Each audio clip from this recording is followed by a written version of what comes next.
한 소년이 그늘 아래에 앉아 있는데 나는 빨리 어른이 됐으면 좋겠다 그런 생각을 했습니다. 내가 어리다 보니까 엄마한테 맨날 잔소리 듣고 또 자기가 하고 싶은 일도 마음대로 하지 못하고 그러니까 빨리 커서 예쁜 섹시 얻어서 장가도 가고 또 내가 마음대로 한번 살고 싶다 그런 생각을 했습니다. 이런저런 생각을 하고 있는데 한 노인이 다가와 가지고 야, 날이 너무 덥구나. 시원한 물 한 그릇만 가져다 줄 수 있겠냐. 그럽니다. 그러니까 이 소년이 우물가로 빨리 달려가 가지고 시원한 냉수 한 그릇을 이 노인에게 대접을 했습니다. 노인은 그 소년에게 고맙다고 하면서 색동조끼를 하나 선물로 줬습니다. 그러면서 그 노인이 하는 말이 네가 그 색동조끼의 단추를 왼쪽으로 돌리면은 네가 원하는 만큼 세월이 앞으로 간다. 그렇게 말을 했습니다.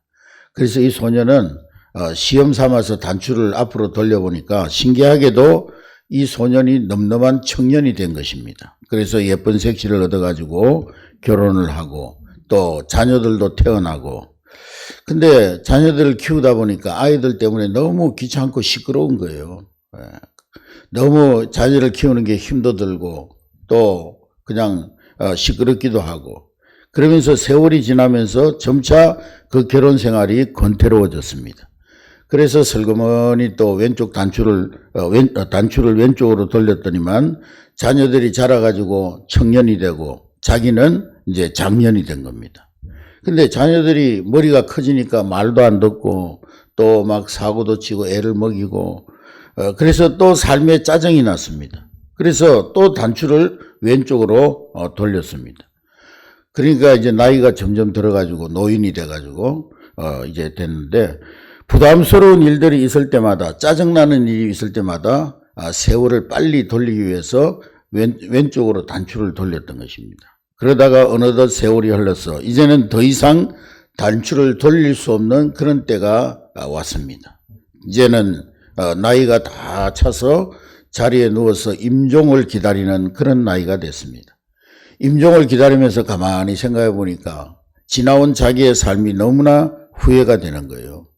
자기가 지금까지 마치 찐빵에 앙꼬만 빼먹듯이 힘들고 어려운 일은 회피하고 인생의 즐거운 일만 찾아서 살아왔던 그 삶을 돌아보면서 인생이 너무 허무한 생각이 들었던 것입니다. 근데 그 순간에 갑자기 한 가지 생각이 들었는데 내가 왼쪽으로 단추를 돌리면은 세월이 앞으로 가니까 오른쪽으로 돌리면은 세월이 다시 뒤로 물러가지 않을까. 그래서 단추를 오른쪽으로 한번 힘껏 돌렸더니만 단추가 뚝 떨어지고 말더라는 것입니다. 깜짝 놀라가지고 일어나 보니까 꿈이더라는 것입니다. 여러분, 그래서 소년은 결심을 했습니다. 내가 현실에 불만하지 말고 주어진 상황에 충실하면서 내게 다가오는 시간은 보람있고 의미있게 내가 살아야 되겠구나.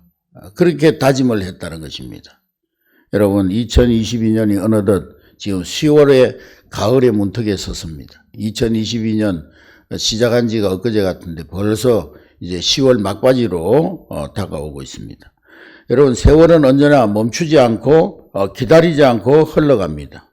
우리는 그 세월 속에 여행하는 나그네들입니다. 그래서 나그네라는 말처럼 우리 인생을 잘 묘사하는 말이 없을 것입니다. 베드로전서 2장 11절 말씀에 보면은 사랑하는 자들아 나그네와 행인 같은 너희를 권하노니 그렇게 말씀하고 있습니다. 우리가 아무리 부인하고 싶어도 부인할 수 없는 어쩔 수 없는 우리는 나그네요 또 행인처럼 세상을 살고 있다 하는 말씀입니다. 사람은 살아갈 때 자기의 어떤 위치에 존재의 신분에 맞는 그런 삶의 방식을 따라서 살아가야 됩니다. 학생은 학생답게 학생이 따라가야 될 삶의 모범이 있어요. 또 선생님에게는 선생님으로서 지켜야 될 그런 윤리가 있고 또 선생님으로 살아가야 될 삶의 모범이 있습니다. 마찬가지로 나그네에게는 나그네의 윤리가 있는 것입니다. 나그네의 윤리는 뭐냐? 베드로전서 2장 11절 말씀해 보면은 베드로전서 2장 11절 한번 다시 봅니다. 시작. 사랑하는 자들아, 거르면과 나그네 같은 너희를 거론하오니 영혼을 거슬러 싸우는 육체의 정욕을 제어하라. 예. 거기 보니까 사랑하는 자들아, 나그네와 행인 같은 너희를 권하노니 영혼을 거스려 싸우려는 육체의 정욕을 제어하라 그랬습니다. 12절에 보면은 12절을 우리 다 같이 읽습니다. 시작. 너희가 이방인 중에서 행실을 선하게 가져 너희를 악행한다고 비방하는 자들로 하여금 너희 선한 일을 보고 오시는 날에 하나님께 영광을 돌리게 하려 함이니라. 할렐루야. 나그네의 윤리를 요약하면 첫 번째로는 육신의 정욕을 제어하라 하는 말씀입니다. 나그네는 욕심을 버려야 됩니다. 따라하겠습니다. 나그네는 욕심을 버려야 한다. 나그네는 목적지까지 계속 길을 가야 합니다. 그런데 목적지를 향해서 길을 계속 가야 할 나그네가 너무 많은 것에 몰두하면 그 길을 바로 갈 수가 없습니다. 또 짐이 너무 많으면은 길을 가는데 방해가 되고 또 이제 짐이 무거우면은 멀리 갈 수가 없습니다. 목적지까지 잘 갈 수가 없어요. 그래서 훌훌 떠나려면은 매인 것이 없어야 됩니다. 그래서 나그네 된 너희에게 권하노니 육신의 정욕을 제어하라. 욕심을 버리라고 말씀하고 있는 것입니다. 두 번째 나그네 윤리는 다른 사람들에게 선을 행하라는 것입니다. 따라하겠습니다. 다른 사람들에게 선을 행하라. 다른 사람들을 소중히 여기고 다른 사람들에게 선을 행하는 것이 왜 중요하냐? 그 이유는 우리 곁에 있는 모든 사람들, 우리의 이웃들, 우리의 가족들, 우리의 친구들, 우리의 모든 오이코스들이 바로 인생길을 함께 가는 나그네 길동무이기 때문에 그렇습니다. 예전에 험한 고갯길을 넘을 때 사람들이 그 고갯길을 넘기 전에 주막집에 모여가지고 거기서 잠을 자고 거기서 같이 모여서 함께 고갯길을 넘었습니다. 왜냐? 고개를 혼자 넘는 것은 위험한 일이기 때문에 그렇습니다.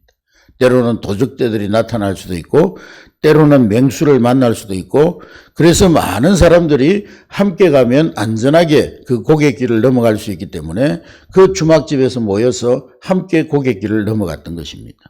그러므로 우리는 이 세상 살아가는 나그네 길에서 우리 곁에 있는 사람들을 돌아보아 선을 베푸는 일, 또 우리가 함께 나그네 된 자들임을 알고 함께 서로 사랑으로 협력하는 것이 너무도 중요한 것입니다. 그래서 천국에 이르기까지 험한 인생길을 함께 가는 동지로서의 의식을 가지고 우리는 나그네 길을 걸어가야 하는 것입니다. 그래서 오늘 본문에 강조하는 것이 바로 5절 말씀의 그 말씀인 것입니다. 5절 우리 다 같이 읽습니다. 시작. 외인에게 대해서는 지혜로 행하여 세월을 아끼라. 쉽게 말씀드린다면은 이 말씀은 다른 사람들에게 선하게 행하라. 기회 있는 대로 선하게 행하라. 그런 말씀입니다. 외인이라고 하는 것은 당시에 예수를 믿지 않던 불신자들을 가리키는 말이지만은 그러나 어찌 불신자, 신자를 가릴 수가 있겠습니까? 이 세상의 모든 사람들은 우리의 나그네 동지들입니다. 사람을 소중히 여기고 또 그들에게 기회가 있는 대로 지혜롭게 행동하여서 사랑과 선행을 베푸는 것, 그러면서 세월 속을 걸어 천국으로 함께 가는 삶, 그것이 바로 나그네의 삶이라는 것입니다. 우리 예수님은 나그네 윤리를 분명하게 보여주신 예수님이십니다. 예수님은 이 땅에 오셔서 정말 우리들처럼 나그네로 사셨는데 예수님이 어떻게 사시느냐? 요한복음 13장 1절 말씀해 보면은 요한복음 13장 1절 우리 다 같이 읽겠습니다. 시작. 6월절 전에 예수께서 자기가 세상을 떠나 아버지께로 돌아가실 때가 이런 줄 아시고 세상에 있는 자기 사람들을 사랑하시되 끝까지 사랑하시니라. 할렐루야. 예수님은 당신께서 언젠가는 세상을 떠나 아버지의 품으로 돌아가실 때가 가까워진 것을 아셨습니다. 그것은 바로 예수님께서는 이 때에, 인생의 때에 민감하셨다는 것을 잘 알 수가 있습니다. 이 땅에서의 삶이 언제까지나 계속되는 것이 아님을 아셨습니다. 마치 가지에 달려있는 나무잎이 언젠가는 떨어져서 낙엽이 되듯이 그 삶이 끝날 때가 있다는 것을 분명히 우리 예수님도 인식하고 살아가셨다는 거예요.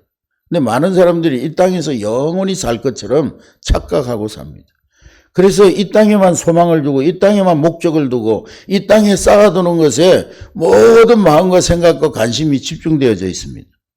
여러분, 우리의 인생의 시간이 많이 남은 것이 아닙니다.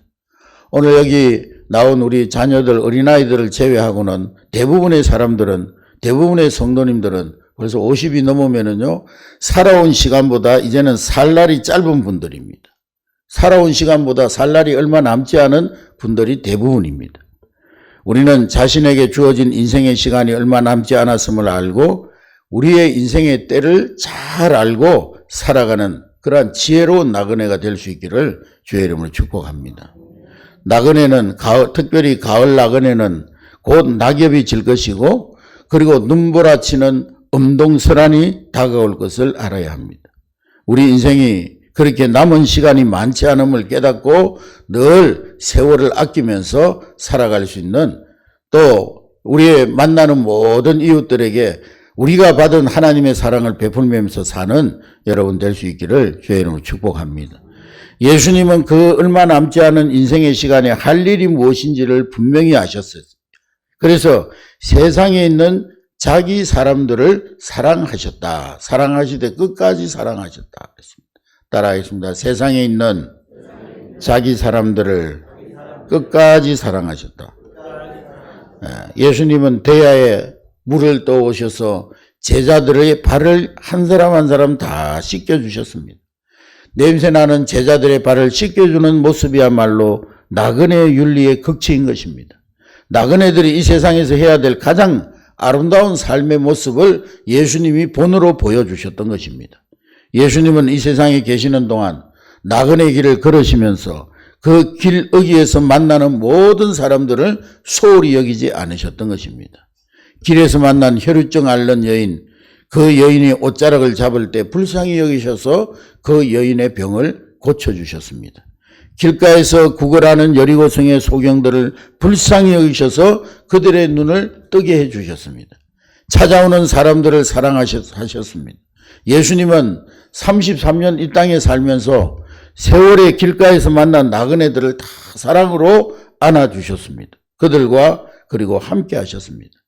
왜냐? 그들 모두가 함께 세상을 걸어가는 나그네임을 아셨기 때문에, 나그네 동지임을 아셨기 때문입니다. 인생의 길동무임을 아셨기 때문인 것입니다. 그래서 예수님이 보여주신 모든 삶은 바로 사랑의 삶이었던 것입니다. 여러분, 우리는 외로운 나그네 인생입니다. 혼자 가는 것은 외롭고 위험합니다. 위험한 인생길, 우리가 혼자 가려고 하지 말고 함께 길 가는 사람들과 같이 배려하며 선을 베풀며 인생길을 걸어가는 여러분 될 수 있기를 주의 이름으로 축복합니다. 함께 가는 우리 동지들이 걸음이 불편한 분이 있다면은 그분과 함께 갈 때에는 건강한 사람이 보조를 맞춰야 되는 거예요. 약한 사람과 함께 가려면 강한 사람이 여유를 보여야 하는 것입니다. 또 가지지 못한 사람과 함께 갈 때에는 우리의 가진 것으로 그들에게 하나님의 사랑을 베풀고 그분들에게 노잣돈을 보태주는 그런 사랑이 필요한 것입니다. 잘 못하는 사람이 있다 할지라도 곁에 두고 데리고 가야 하는 것입니다. 연약해서 쓰러진 사람한테 나처럼 하지 못하는 사람 모두 가라고 소리칠 것이 아니라 늘 배려하고 사랑하면은 그것이 도리어 우리의 삶의 행복이 되어지는 것입니다. 옷감을 파는 가게에 한 숙녀가 들어와 가지고 그 옷감 파는 가게 주인한테 그러는 거예요. 옷감을 저한테 보여주시는데 그럴 때마다 사각사각 소리 나는 옷감을 찾는다고. 뭐 아름다운 색깔도 필요도 없고 또 뭐 품질이 나빠도 상관없고 옷을 만들어 입고 그럴 때 소리만 잘 나면 된다고. 그러니까 이 옷감 가게 주인이 궁금해가지고 물었어요. 아니 왜 예쁘고 좋은 천을 다 놔두고 뭐 하필이면 소리 나는 천을 찾느냐고. 그랬더니만 이 여인이 대답하기를 이 천으로 제가 결혼 드레스를 만들 건데 그런데 저와 결혼할 사람은 앞을 보지 못하는 사람입니다. 그래서 제가 소리 나는 옷을 입고 걸어야 되는데 그럴 때마다 내 결혼 상대자가 제가 옆에 있는 것을 알고 기뻐할 것입니다. 그렇게 말했다는 것입니다. 여러분, 남을 배려하는 그 속에 행복이 있는 것을 깨달을 수 있기를 주의 이름으로 축복합니다. 그래서 남을 배려하고 또 외인들에게 선을 행하는 우리 10월 한 달 될 수 있기를 주의 이름으로 축복합니다. 그리고 사랑을 베풀 줄도 알아야 되지만 사랑을 받을 줄도 알아야 됩니다. 때로는 사랑을 받을 줄 아는 것이 나그네가 해야 할 일이기도 한 것입니다. 사양하고 거부하는, 그냥 사양하고 거부만 하는 것은 예절이 아닐 때가 있어요. 어떤 때는 사랑을 받아들일 줄도 아는 자가 되어야 됩니다. 선한 사마리아 사람의 비유를 보면은 강도 만난 사마리아 사람이 자기에게 베풀어주는 사랑을 잘 받았습니다. 그때는 사랑을 받는 게 나그네의 윤리입니다. 사랑을 받음으로 그의 좋은 이웃이 되었습니다. 그래서 우리가 사랑을 베풀 때는 베풀어야 되지만은 또 받을 때는 받을 줄 알아야 되는 거예요. 사랑을 받는 것, 섬김을 받는 것이 결코 부끄러운 일이 아닌 것입니다. 2차 대전이 끝나갈 무렵에 프랑스를 독일군의 손에서 해방시키는 마지막 전투에 참가했던 한 연합군 군인이 고향에 써 보낸 편지 가운데 이런 내용이 있었습니다. 나는 내 인생에 있어서 잊을 수 없는 신기한 광경을 보았다.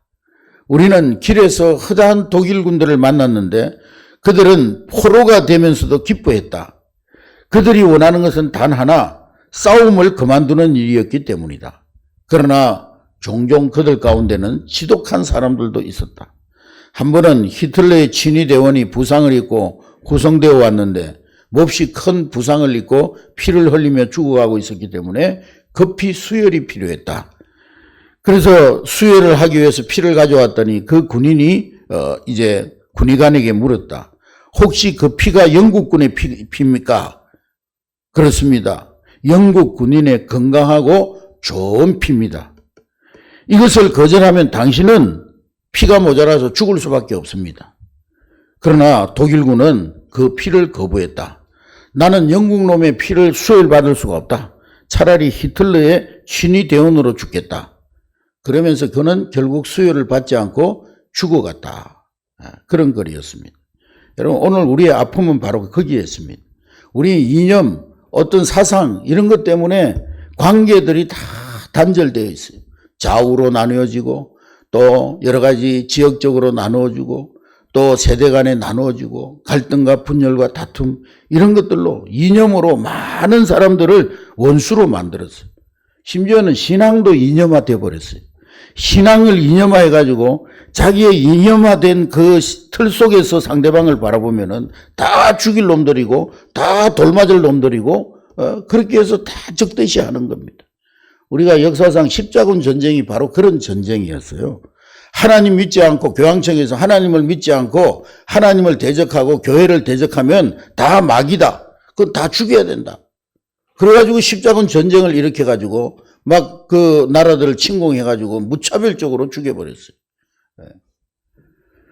처음에는 신앙 때문에 그렇게 전쟁을 일으켜가지고 이교도들을 죽였지만 나중에는 전쟁하다 보니까 감정만 남은 거예요. 그래서 감정으로 서로 죽이고 죽는 그런 일들이 일어났습니다. 그것이 바로 십자군 전쟁인 것입니다. 신앙이 이념화되니까 그렇게 되어버린 거예요. 신앙은 삶이요. 신앙은 우리가 우리의 삶 속에서 예수님이 그 보여주신 사랑의 삶을 실천하는 것이지 그 신앙을 이념화해서는 안 되는 것입니다. 그런데 이교도들을 다 마귀로 규정하고 화형해서 불태워서 죽이고 총으로 쏴서 죽이고 무참하게 죽여버린 것입니다. 그러니까 지금 이슬람 국가들은 십자가만 보면 살인자, 침략자의 이미지를 가지고 복음을 받아들이지 않는 거예요. 존 후스라고 하는 이제 종교개혁자도 자기의 어떤 종교개혁적인 신념을 지키기 위해서 30년 동안 교황청과 전쟁을 일으켰어요. 그래서 지금은요, 그 체코라는 나라가 복음을 받지 않습니다. 복음화율 5%예요. 개신교도 싫고 기독교, 가톨릭도 싫다는 거예요. 이 사람들은 자기들의 신앙을 가지고 상대방을 죽이는 사람들이라는 거예요. 그러니 무슨 하나님이 필요하냐? 우리는 하나님 필요 없다. 그래서 복음화율이 5%밖에 안 된다는 거예요. 자기들의 신앙의 이념을 가지고 서로 전쟁을 30년 동안 죽고 죽이는 전쟁을 했던 거예요. 신앙이 이념화된 그런 결과입니다. 여러분 10월 한 달 동안에는 정말 그리스도의 사랑으로 사랑을 베풀 줄도 알고 받을 줄도 아는 그런 한 달이 될 수 있기를 주의 이름으로 축복합니다. 우리 주변에 외로운 사람들이 얼마나 많습니까?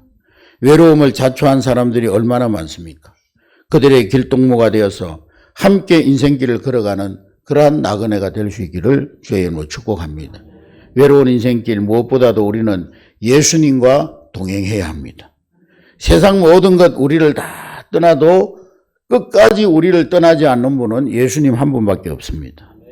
우리가 사랑하고 또 우리를 사랑했던 사람들 다 우리를 떠날 때가 옵니다.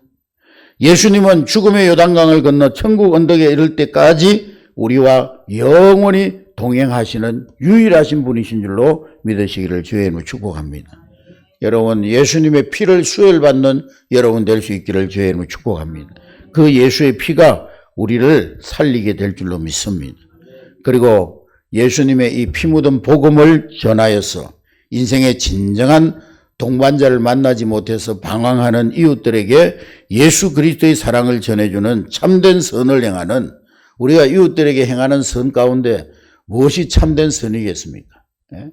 라면 한 박스 주고 불우이웃들한테 불우이웃 돕기 성금을 주고 그것도 중요한 사랑의 실천이지만은 예수 그리스도를 알지 못해서 방황하는 이웃들에게 예수 그리스도를 전해주는 그것이 바로 가장 참된 선임을 알고 우리 10월 한 달 동안 복음 전하고 오이코스들을 찾아가고 그들에게 예수님의 사랑을 전하는 복된 한 달이 될 수 있기를 주의 이름으로 축복합니다.